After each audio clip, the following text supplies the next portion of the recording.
بالآخر حکومت اس بات پر آمادہ ہو گئی ہے کہ امپورٹ پر جو پابندی لگائی گئی ہے اس کو ختم کر دیا جائے،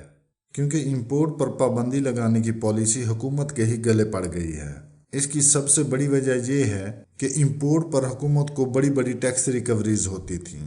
جو کہ امپورٹ پر پابندی لگانے کی وجہ سے بند ہو گئی ہیں۔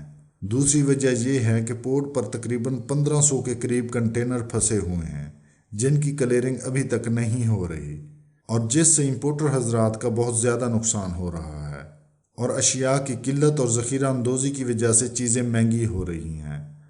بہرحال اس ساری صورتحال کو دیکھتے ہوئے حکومت نے امپورٹر حضرات کے لیے بہت ساری آسانیاں پیدا کر دی ہیں۔ اس میں اسٹیٹ بینک آف پاکستان نے 2 سینیریوز پر احکامات جاری کیے ہیں۔ پہلے ہم نئی ایل سی اوپن کرنے کے حوالے سے ڈسکس کرتے ہیں کہ اس حوالے سے اسٹیٹ بینک آف پاکستان نے کیا طریقہ کار وضع کیا ہے۔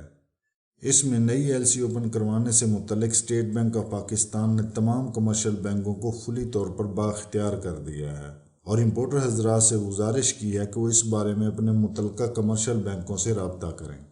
اور کمرشل بینکوں کو بھی ہدایات جاری کی ہیں کہ وہ اپنے کلائنٹس کو درست معلومات فراہم کریں۔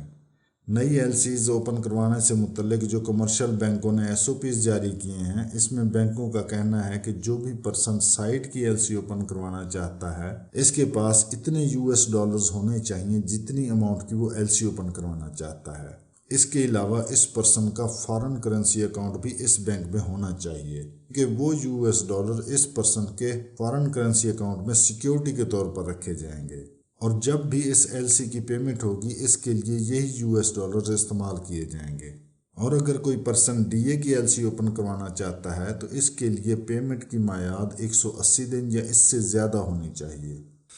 اب ہم دوسرے سیناریو کے بارے میں ڈسکس کرتے ہیں کہ وہ شپمنٹس جو پہلے ہی پورٹ پر پھنسی ہوئی تھیں ان کے حوالے سے اسٹیٹ بینک آف پاکستان نے کیا احکامات جاری کیے ہیں، کیونکہ اسٹیٹ بینک آف پاکستان کو مختلف ٹریڈ باڈیز اور چیمبر آف کامرس سمیت مختلف سٹیک ہولڈرز کی جانب سے گزارشات موصول ہو رہی تھیں کہ بینکوں کی جانب سے شپنگ ڈاکومنٹس کے اجراء میں تاخیر کی وجہ سے بڑی تعداد میں شپنگ کنٹینرز پورٹ پر پھنسے ہوئے ہیں۔ ان کنٹینرز میں مختلف امپورٹڈ سامان باشمول خراب ہونے والی اشیاء اور دیگر ضروری اشیاء شامل ہیں، اور امپورٹر حضرات نے اسٹیٹ بینک آف پاکستان کو یہ بھی تجویز پیش کی تھی کہ کچھ امپورٹرز بیرون ملک اپنے سپلائر کے ساتھ بات چیت کے ذریعے اپنی ادائیگی کی شرائط میں توثیق کر سکتے ہیں، یا اپنی پینڈنگ پیمنٹس کرنے کے لیے بیرون ملک سے فنڈز کا بندوبست بھی کر سکتے ہیں، اور اسٹیٹ بینک آف پاکستان سے ریکویسٹ کی تھی کہ ان کے کنٹینرز ریلیز کروانے کے لیے بندوبست کیا جائے۔ اس مناسبت سے اسٹیٹ بینک آف پاکستان نے کمرشل بینکوں کو مشورہ دیا ہے کہ وہ ان تمام امپورٹرز کو ون ٹائم سہولت فراہم کریں اور امپورٹڈ کنسائنمنٹس کے ڈاکومنٹس ریلیز کریں جن کی شپمنٹس 18 جنوری 2023 کو یا اس سے پہلے ہی پاکستان کی پورٹس پر پہنچ چکی ہیں، اور جو امپورٹرز اپنی ادائیگی کی شرائط کو 180 دن یا اس سے آگے تک بڑھا سکتے ہیں یا اپنی پینڈنگ پیمنٹس کے حوالے سے بیرون ملک سے فنڈز کا بندوبست کر سکتے ہیں،